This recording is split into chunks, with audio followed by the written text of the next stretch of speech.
Welcome back to Screenfish Radio. I'm so excited you could join us for episode 201.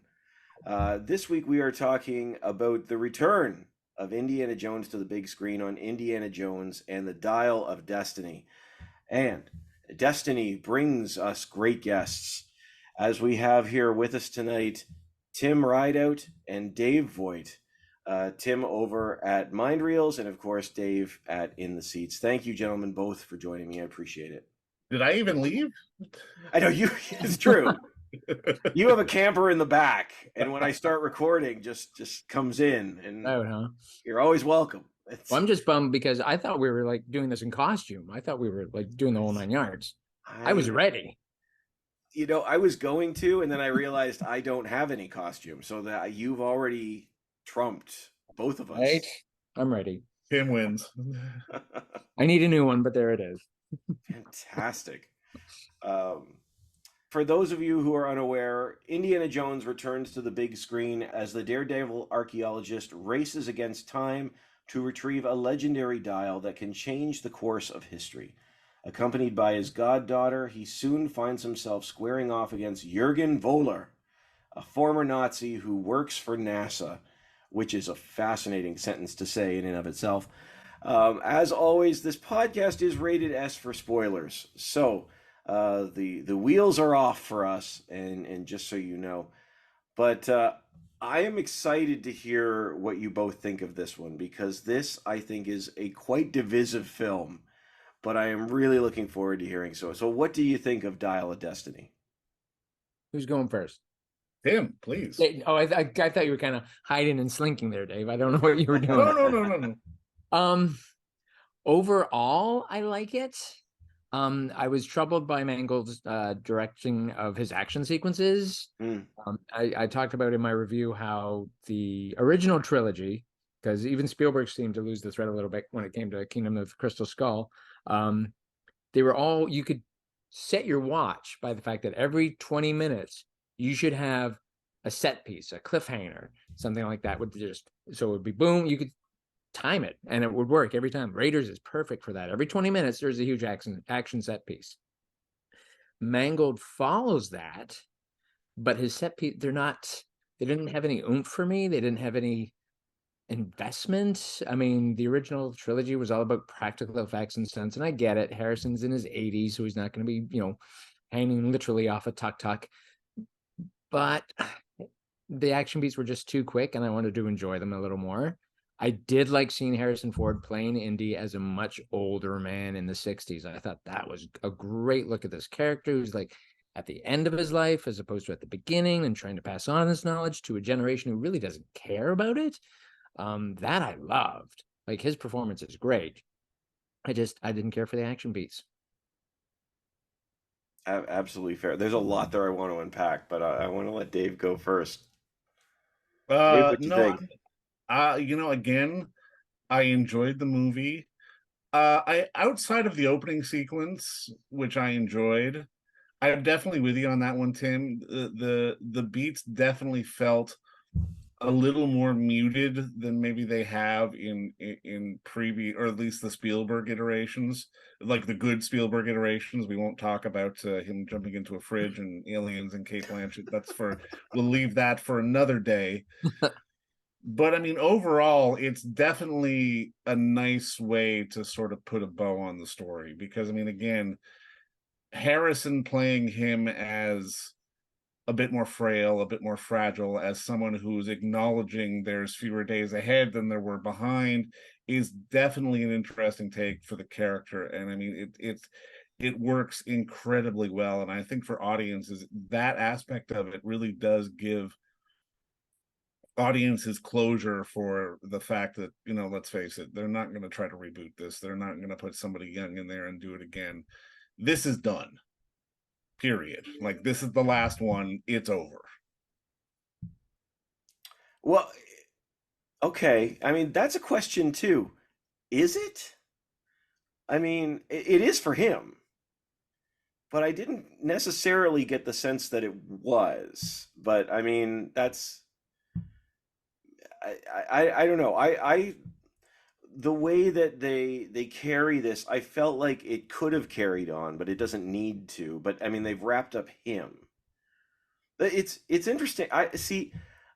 I'm actually pleased to hear even a wave of positive from you both, because the overwhelming voice I'm hearing is that why did you do this? Um, and that doesn't make any sense to me. It's such a wildly different film and than any of the others, and it is. I mean, I agree with people that say, I don't know how, if you feel this way or not, the series should have finished at Last Crusade. The title is Last Crusade, and they ends with them riding off into sunset. It's a beautiful finale.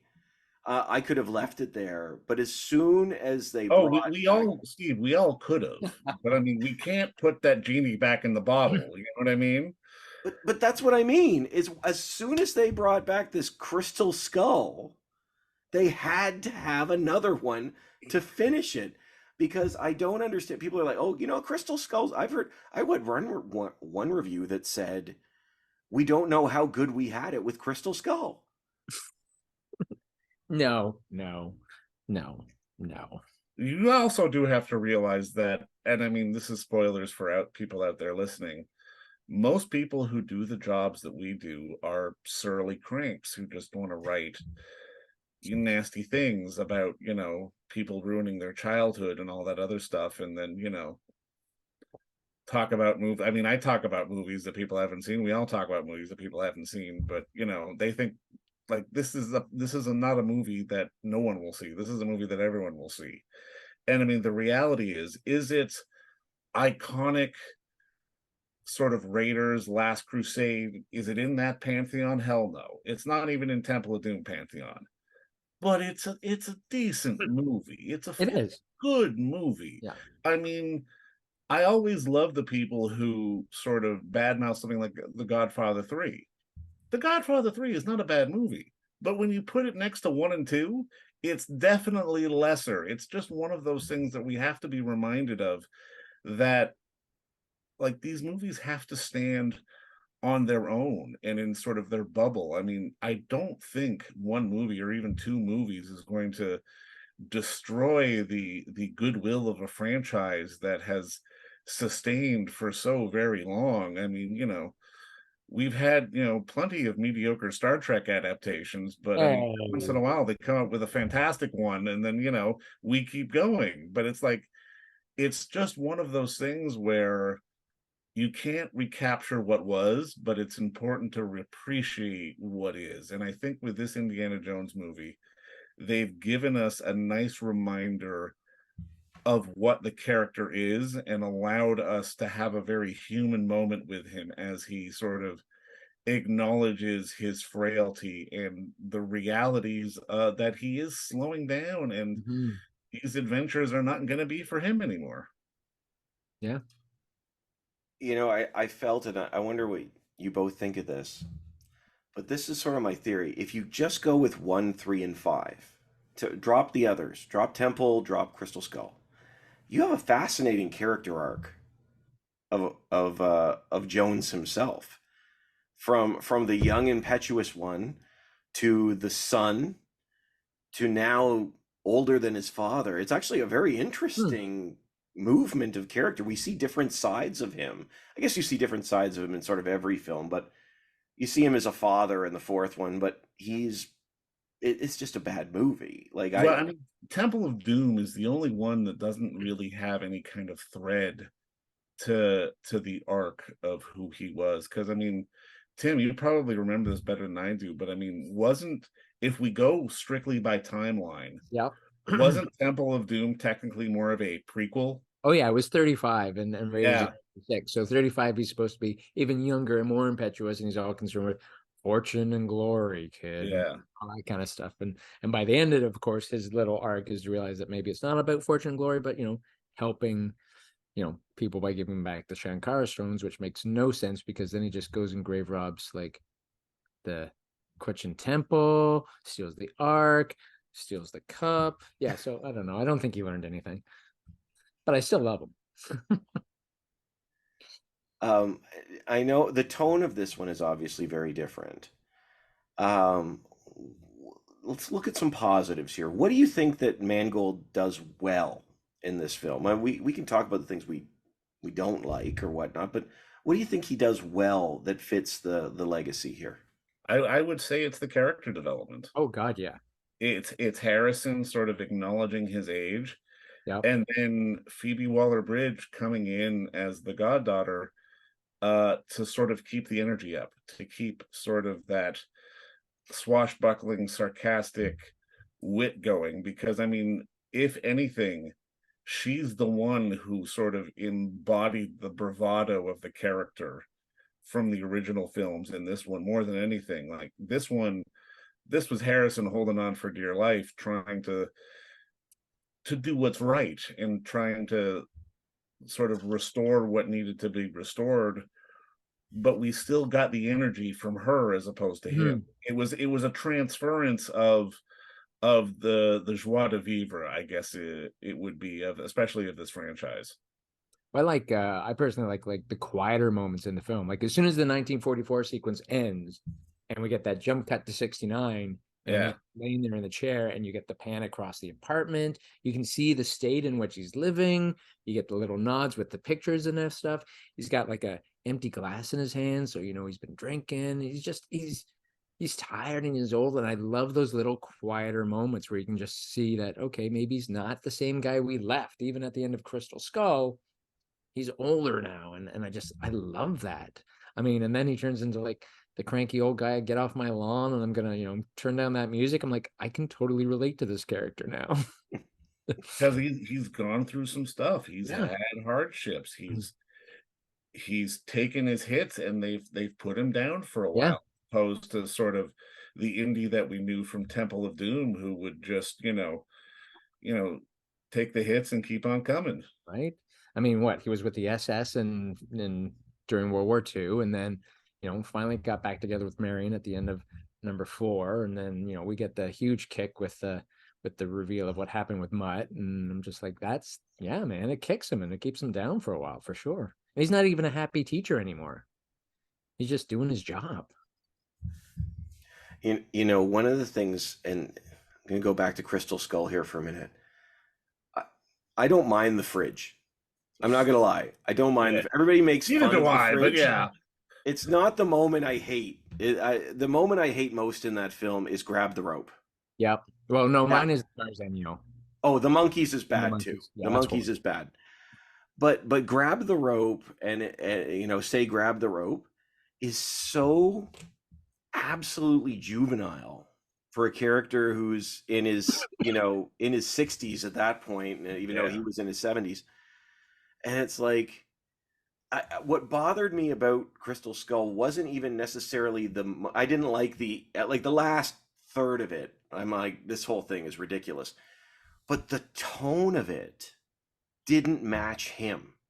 Yeah. It felt like if it had been made or the time, if it had been made in 1996, 6 or 7 years after Last Crusade, if we're going to do it, let's do it this way.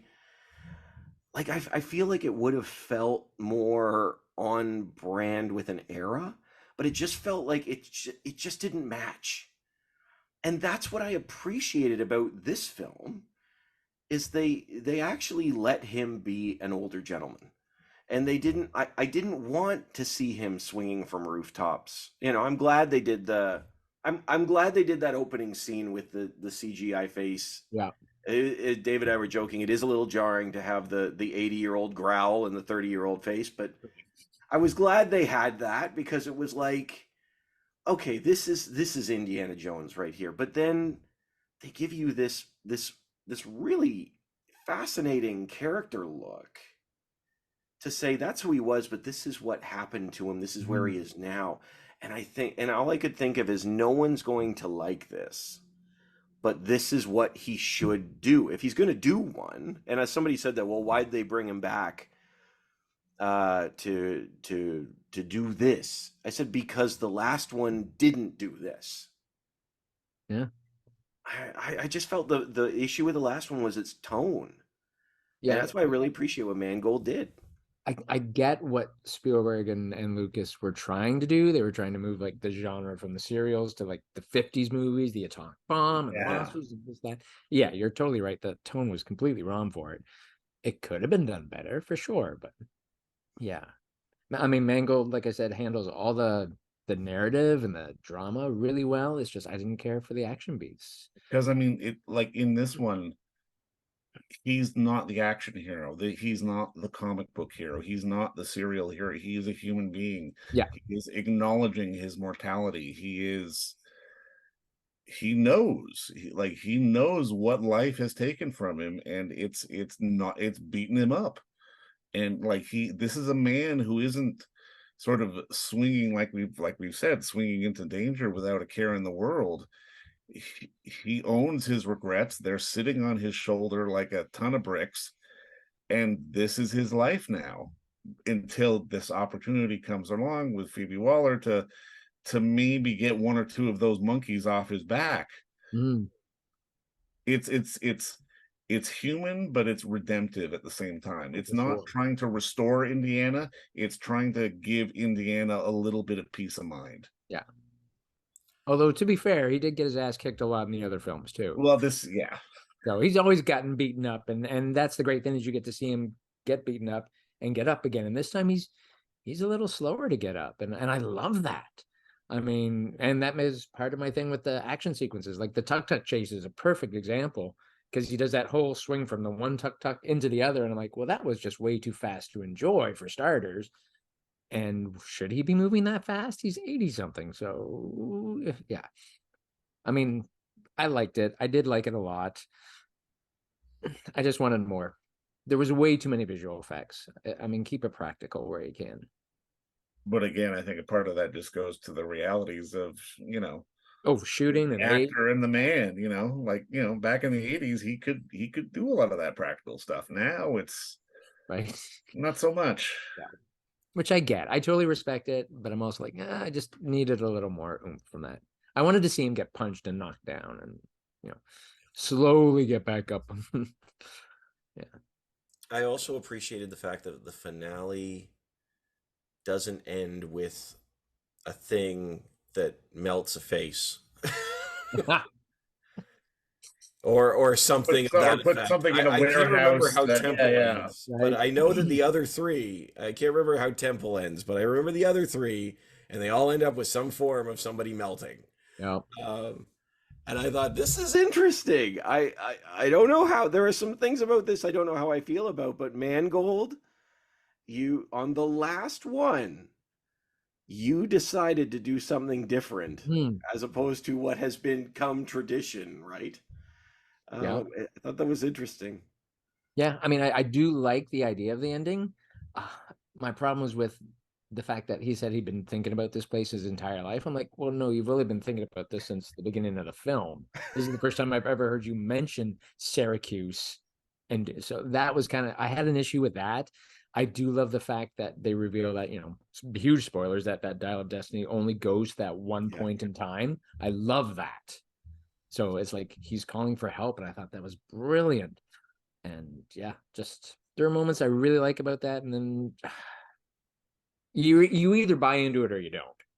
And that's exactly what you have to do with the rest of the Indiana Jones films. And much like the rest of the Indiana Jones films, especially Raiders, he's almost a non-participant in his own film. Like everything that happened in the last 15 minutes of Raiders was going to happen anyway. Yeah. Whether he did anything or not. And it's kind of the same thing here with, Helena kind of knocking him out when he decides to stay there. And I mean, that's the divide. yes. Because what we suspended and never really picked up on with Raiders and what initially made us fall in love with the character has become glaringly obvious now at the end of the fifth one. He is an observer of these moments. He is not a participant of these moments. And I mean, again, and a lot of that goes back to just the fact that he is an archaeologist. He is a scientist. He is not the guy who is supposed to change anything. He's just supposed to be there to catalog it and acknowledge it and make sure other people know about it. Because it belongs in a museum. Yeah. Yeah. Don't take the cup past the crest. It's that message is throughout all of these films, that at the end of the day, he's a spectator. But again, that's by design.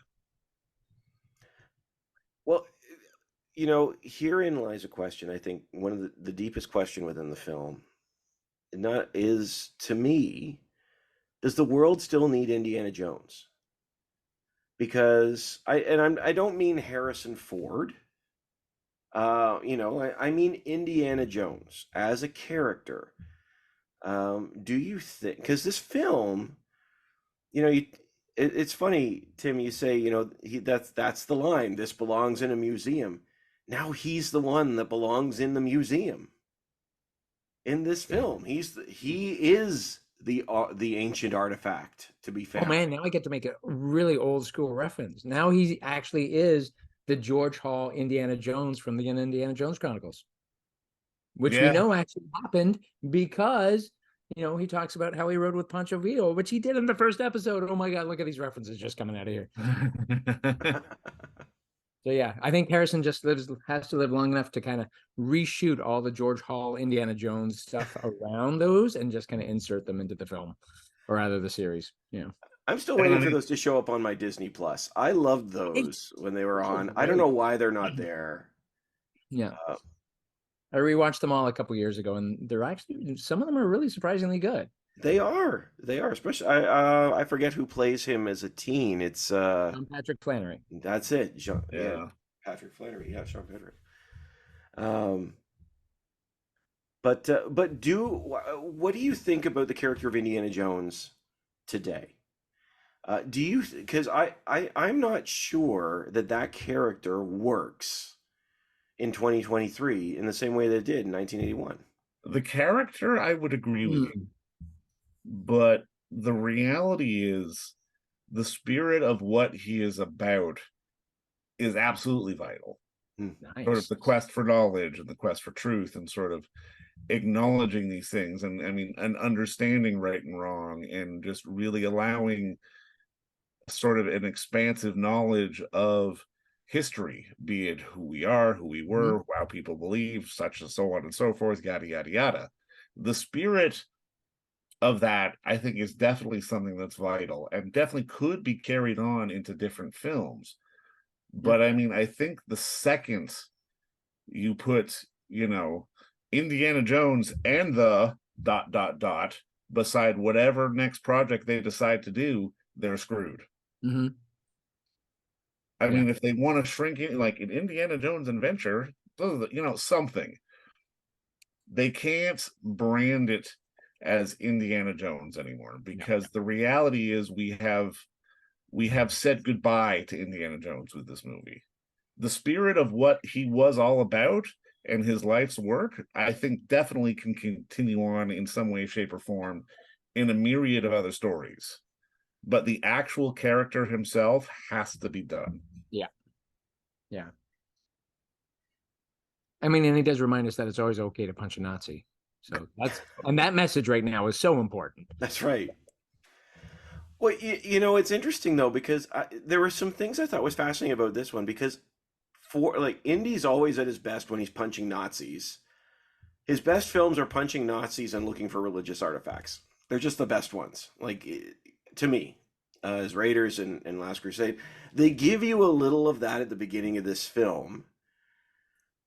And then they juke on it. It's very interesting. It's like, oh well, we've got this was it the dagger, and it's like, it's fake. Spike of Longinus. Yeah, and it's like, oh, it's fake, and then they switch, and when they fast forward, I love that they set him in 1969, because he goes out of his house and he goes down one street and it's a celebration of the moon landing, and he goes down the next and it's a protest. All of a sudden, and he's told mathematics is the new religion, this is Archimedes' is dial, it's all about math. And he feels like a guy who's out of time, no pun intended here, but he's just he's not in the era he belongs anymore, to me. And I think that happens almost subconsciously just from John Williams' score. Like he front loads the score in the first film, like, or rather in this film during the 1944 sequence. There are lifts from obviously the marches in there, but in the Belly of the Steel Beast, there's selections from that. There's stuff from the Nazi themes from Raiders. I mean, there are little nods to all of these things to kind of suck you back into like the nostalgia and the memory of it. And then as soon as we jump to 69, Williams is introducing all new themes, all new ideas. The Raiders March is a little slower. It's all meant to jolt you and say this guy's different now, and it's a different time and it's a different world. Yeah, I love that. I hadn't even noticed that about the soundtrack. I'm glad you brought that up because that's fascinating. I had noticed that the Raiders March is just a few paces behind. Yeah, it's a little sadder now, actually. Oh yeah. It's so even it's funny, even with Helena. It's Helena, right? Helena Shaw is Phoebe Waller-Bridge. Yeah. And the kid who's with them felt to me like there's a whole lot of conversations going on about how outdated almost like the other movies are. The kid is not Short Round. He's not a limited stereotype. She's a woman who's in control, and the women in the films are notoriously not. Always saved by Indy, and Indy's sort of being saved by her in many points of the film. Yeah, no, I like that. Well, I mean, that's the whole idea, really, that it hit a point where Indy needed to be saved. Which is why, she knocked him out, which is why we got Karen Allen back, which is why all of this unfolded. This really was Indy needing to not be sad anymore. He needed a little bit of redemption to remember who he is and what he was, because with everything that life had thrown at him, he had forgotten that. I don't know. Did he forget or did he regret? And I A didn't little mean both. to rhyme Honestly, it there. I think it's a bit of both. Yeah, because he just seems like he doesn't want to think about those days anymore. But it's the pain of it, right? It's not, he's not trying to relive the glory days. All he can think about is the pain that his previous iterations of his life have brought him now. I mean, to your point, I mean, especially with the ending, while it is a little ridiculous on the surface, I mean, I think Tim made a great point. Just when really we get down to the reasonings of why we're there and what's happening, it really is such a brilliant kind of turn to the mortality of the character, for sort of the understanding of who he is and what he was, and that moment is really this really kind of beautiful encapsulation of what it meant to be Indiana Jones, because he's not there to change things. He's not there to get involved. He just wants to sit back and watch it. And to him, that would be a perfect ending. Yeah. But again, it's the ending by himself. It's not the ending with anybody else, which obviously at the end of the movie we see is much more redemptive as opposed to just sad Indy. We want redeemed Indy as opposed to sad Indy. Yeah, we want to leave him in a good place. And I think that's why so many are going to struggle with this, because I think that so many don't want that. I don't think they want him to be left in a bad place. I just don't think they want him to be 82 years old. Well, therein lies the rub. I mean, you and I were talking about this. I mean, people in their 40s and up will love it. People in their 40s, south of their 40s will go, what the hell? This is definitely a movie. This is not a movie for the TikTok generation. Oh, no. This is for the 35s and ups. This is for the international audiences.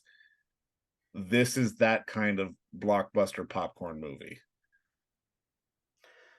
Yeah, to me, this is a film like for people who actually care about Indiana Jones. Yes. That's like, this is not a film that's trying to get you to be interested in Indiana Jones. That's Oh no, that has already been accomplished.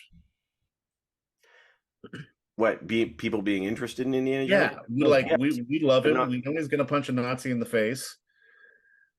That's the charm. We're already sold on the magic of Indiana Jones. What this film gives us is the humanity of Indiana Jones. Yes. Oh, very much so. Yeah. It probably lays his character the most bare we've ever seen him. Which is really nice. Which is why it's, and I mean, it's also one of, I mean, probably one of Harrison's best performances since I don't know, Witness. Ooh. You know, and that's a bold that's going statement. back kind of deep. I mean, Harrison is a good actor, but he's never been that guy. Yeah. To give you layers. He's basically done iterations of being Harrison. Now, with this performance, and particularly with some of the other stuff he's been doing lately, we're really getting to see just him not giving a damn, which is kind of charming, and allowing more insight and more sort of nuance to his varied performances. Yeah. It's Totally true. fine. It's true. Shrinking is a phenomenal series. God, It's yes. just phenomenal. Yeah. And he's a huge part of that. Yeah. Huge reason for that. It's funny. My favorite scene in Last Crusade, which, you know, when that movie came out, it was like one of the first really big movies, like eye-opening movie experiences that I sort of felt like it sort of shook me, right? And my favorite scene is when they're sitting on the blimp before, like, pre-fight of the Nazis. And he's sitting there with his dad, and his dad's like, he's like, well, let's talk. Oh, I'm here now. Well, what do you want to talk about? He's doing it, but it's like a 2-minute scene. Yeah. Yeah. But it's my favorite part of the movie, and it's like the most honest moment. And Harrison's characters in his action films don't get a lot of those. I think historically, like they're there, but it's like those are the ones that I think are the most interesting. And it just happens to be that Dial of Destiny is mostly that. Well, yeah. I mean, when they brought Han back in 7, 8, and 9 for Star Wars, we never quite got that. There was a sense of regret. There was a sense of sort of the regrets of the past and what's happened and how they're going to fix it.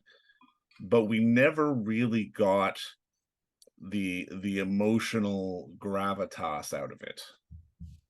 Here we get Indy as a man, not as an action hero. It's Indy, it's Junior, the human being, stripped down, stripped bare, with the empty glasses around his apartment, getting ready, making his coffee on the way to work, putting a belt of whiskey in there. And it's again, it's sad Indy. And I mean, younger audiences won't necessarily want sad Indy because they will want the nostalgia, they'll want the action, they'll want the wisecracking, which we get mostly with Phoebe Waller-Bridge's character. But here we get an Indy who has a sense of his own mortality.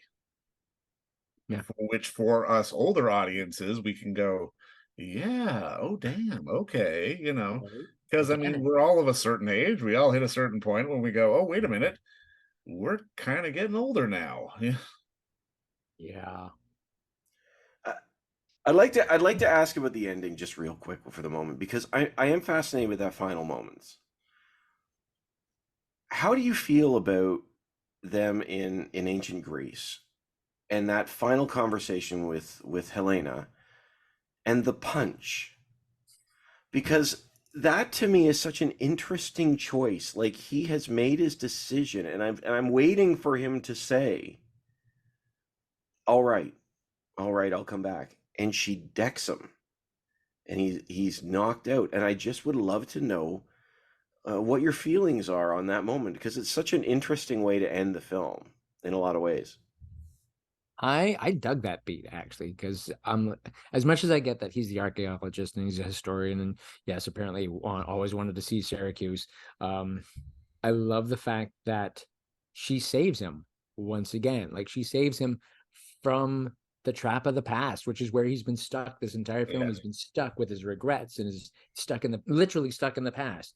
So she's like, no, we kind of still need you. Like, he's her godfather. So she decks him, saves him, and kind of helps, bring the marriage kind of back together, which is important and a great touch. And yeah, I thought it was a great moment, because that's what Indy would have done to somebody else in another film. Exactly. Yeah, he would have. It was him needing his own medicine. It Yeah. was him being told that the world is better off with you in it than without it. Yeah. See that? Okay, that is interesting. Though you've both put this into a different context for me. I found it a little strange, a little uncomfortable, because I honestly thought that he would be something that he would. It's interesting. Like, he says, "Who needs me?" And she doesn't say, "I do" or "we do." She doesn't say anything. She just goes, like, she sort of looks at him and hints it, but she never says it. And now we don't need to be verbal, and it's certainly understood. But I just thought it was such an interesting beat. Like, it was sort of like, well, I kind of do. And then he says no, and bam. And but you've totally reframed it for me, because I kind of wanted him to say, all right, I guess, like, sort of acknowledge that. But you're both right. This is what Indy would have done to someone else, and says, I need to, well, this belongs in a museum. I need to bring this with me. That's completely reframed it for me. I You're appreciate an that, idiot because for even asking, whap, yeah, Just do it. Yeah. yeah. Like, I wondered what those conversations were like in developing that scene, because it is such a unique way to me to end the franchise, to end his character. Now she comes back and she helps him put the pieces back together. Absolutely, she does. She says, I'm not the only one. Here's the people that need you, and shows it. But it really is. It's such an interesting moment. It's a much better than an alien going like that, but it's like giving you the stink eye. But again, She this has is what restored Mangold the does. Anyway, go yeah, ahead. she has restored the fantastically interesting historical piece that is Dr. Indiana Jones, and put him back in his right place, rather than letting the shards or the pieces Yeah. get covered up by dirt, dust, time, what have you. Yeah, absolutely. I will say this too. I like that the film, I think it might have been you and I talking about this, Dave, when we came out of it. For a movie that could have dove into the nostalgia and swam in it, it doesn't. Nope. Not it references other films. It does its things, but it could have gone a lot heavier, for crying out loud. Even again, Crystal Skull, which makes me wince even saying the two words. It's like, uh-oh, here's the arc. Oops. And it's like, there it is there. You missed it. And it's like they didn't do any of that. And I loved that about it. I was like, yes. Mangold resisted, and I don't think Spielberg could have resisted. They learned. I mean, I think even if you would push Spielberg and Lucas about that point, I think they'd even realize, okay, we pushed it a little too far on the last one.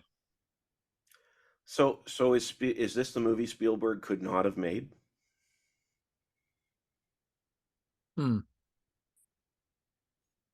That's an interesting question, because had him and Lucas had a bit more perspective and just time, because if you've got to remember, like, if we pull up their IMDb's and we look at sort of the trajectory of the stuff that he was producing during that time frame, Spielberg was going a mile a minute. They were just like, something's in pre-production, something's in post-production, he's shooting, like it was boom, boom, boom, boom, boom, boom, boom, boom, boom, boom, boom, boom, boom, boom, boom, boom, boom. He was outputting at a gargantuan pace. And it wasn't always a good thing. I mean, I don't think Spielberg's made any quote unquote, oh, that was a horrible movie, but he's made some that were definitely not great. Yeah. And I mean, I think that just comes part and parcel with just, especially when it comes to Hollywood, it's so easy to get sort of swept up in the machine and sort of making another story. And oh, people want it, and oh, George has an idea, and this, that, or the other, and then pushing it through and getting it done. I think them getting into Crystal Skull was almost born out of the creation of a product and sort of extending the shelf life of a product as opposed to making a good movie, whereas this had enough separation that they could put more time into making a good movie. I will say this about Spielberg. He's earned the right to do this. Spielberg is inarguably one of the greatest directors, I think, of all time. For sure.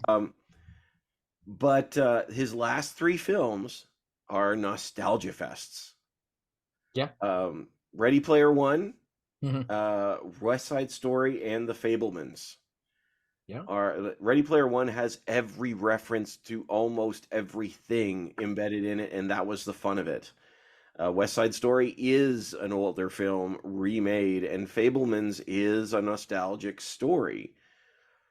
I don't know if he would have been able to resist it on this one the same way.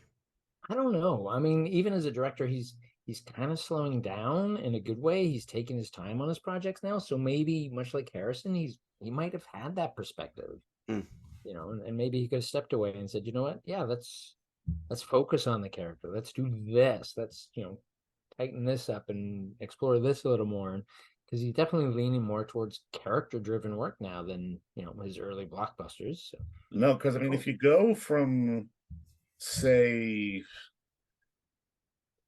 let's say the peak of Spielberg, which is like 93 with Jurassic Park and Schindler's Lists, and then Lost World, and then Amistad, Saving Private Ryan, AI, which obviously gets underrated, Minority Report, Catch Me If You Can, Terminal, War of the Worlds. World of the World, and then Munich. Munich, which was obviously such a creative and really compelling piece. Like, to me, Munich is probably Spielberg's best film, and I mean, I know that's saying a lot, but to me, it definitely is. And it definitely felt to me, coming off of something like that, which he was very emotionally invested in, it's like, okay, what am I going to do next?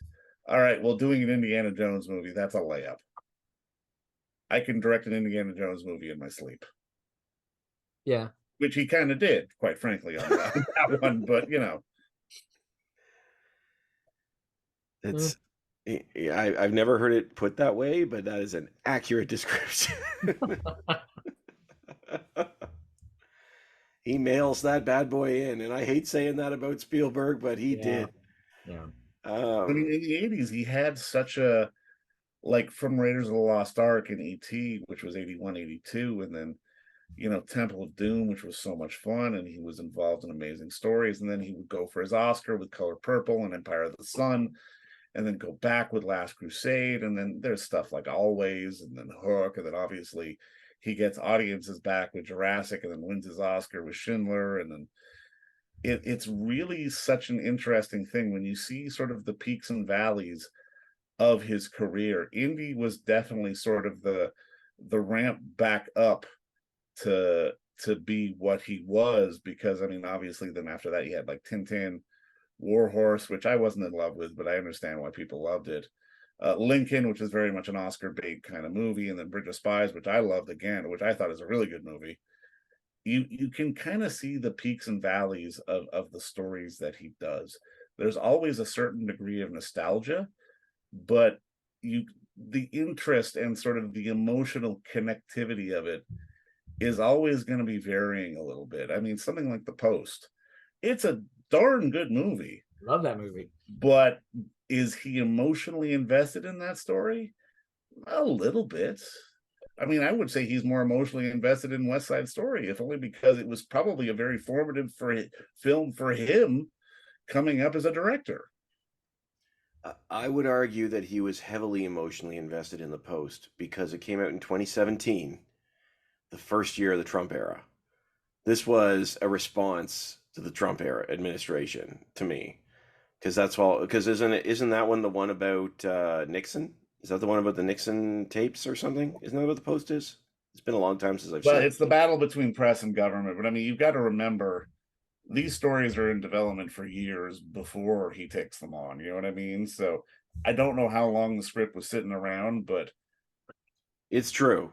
like It's the true. timing always tends to work out, but you can never say it's directly born thereof. But I mean, again, to me, in watching The Post, it felt like him wanting to make his own version of All the President's Men and try to sort of delve into that space, which he does fairly well. I mean, The Post is a very good movie, but do we sort of put it in the pantheon of Spielberg movies that we all love and remember? No. Not so much.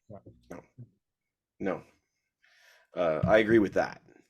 But I felt like there was a bit of a fury in that one in his, and it looks like he started directing. They got the rights in October 2016, when the world was on fire.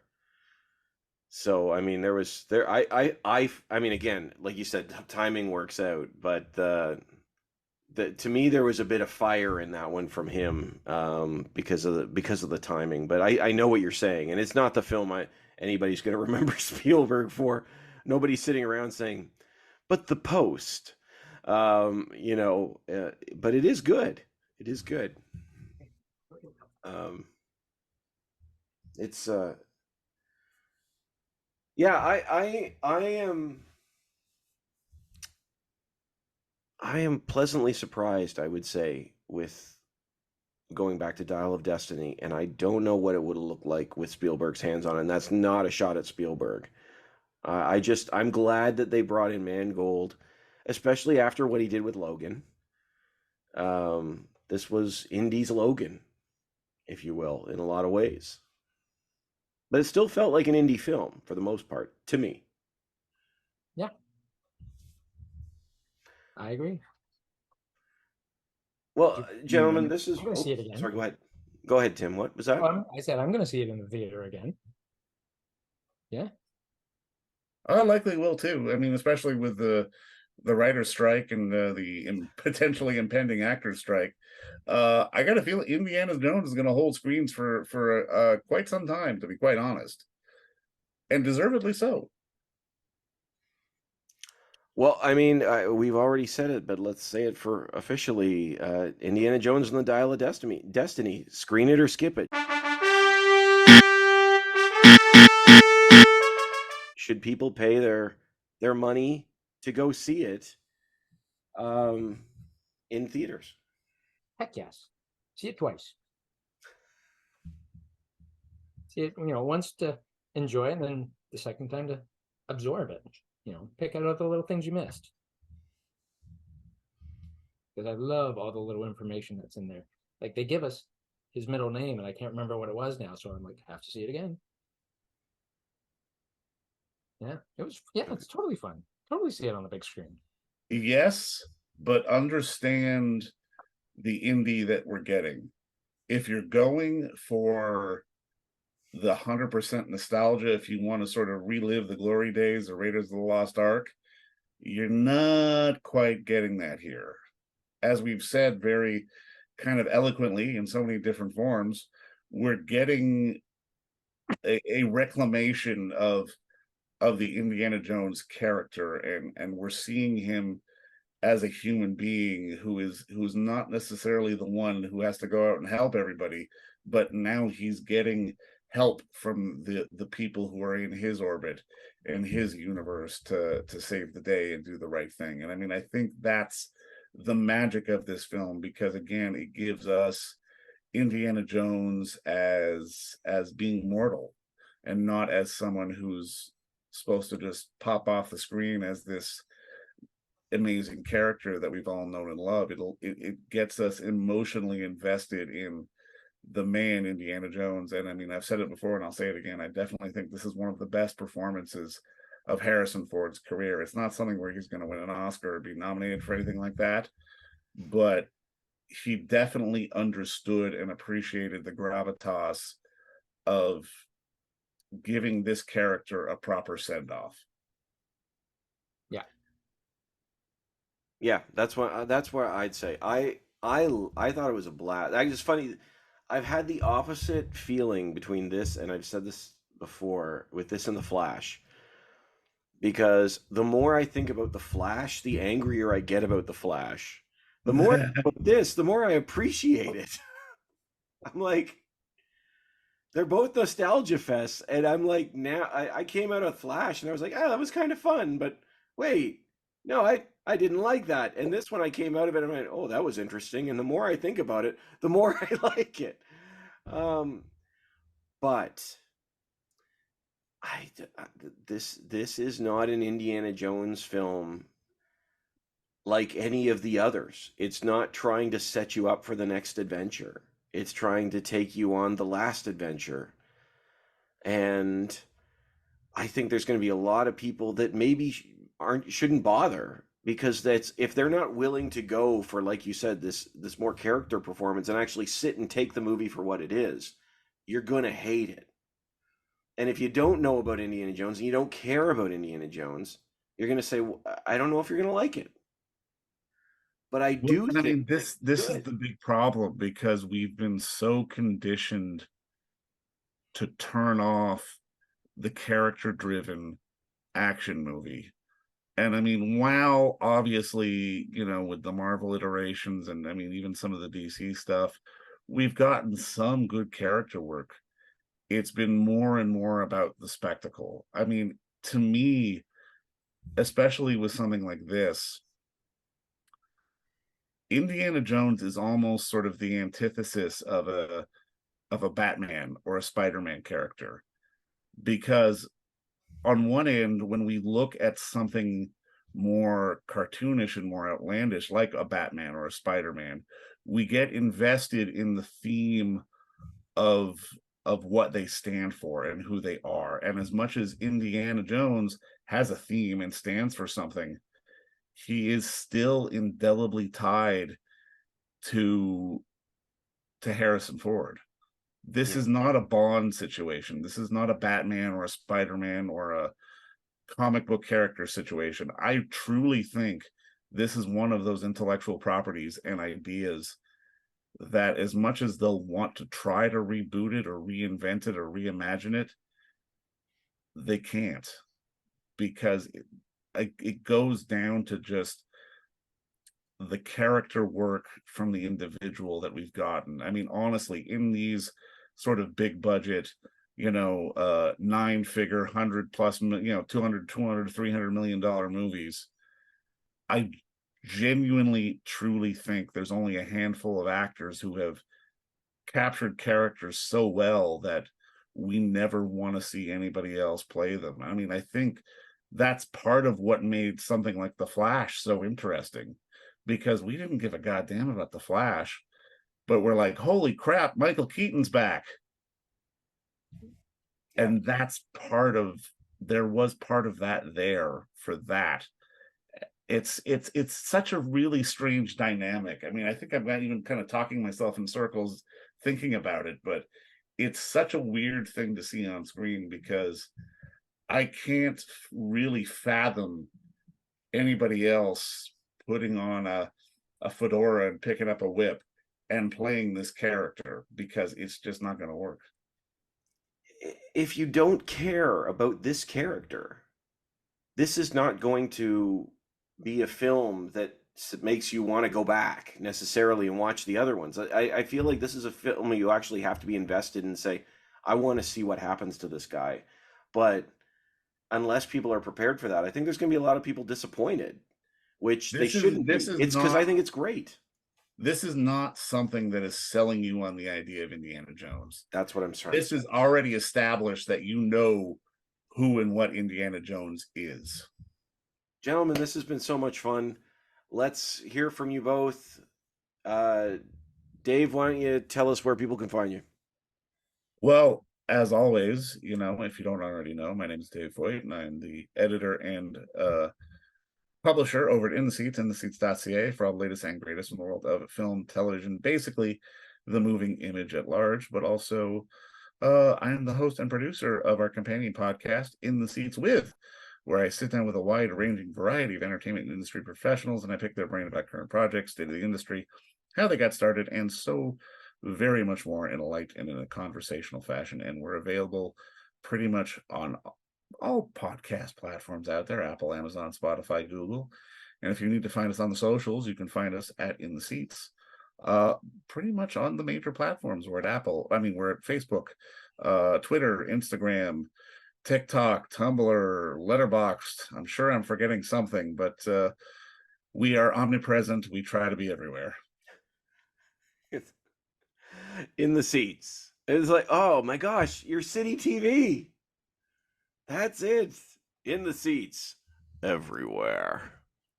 Get a little Mark Daly voice going on there. You got it, man. That's it. Find me on Twitter at MindReels. The Facebook page is The Mind Reels, and my homepage is themindreels.com. Or find me on In the Seats as well, where I write occasionally. But yeah, I cover it all: film, television, books, comics. What you got? Bring it here. I appreciate that. Thanks so much. Gentlemen, thank you so much. It was so much fun.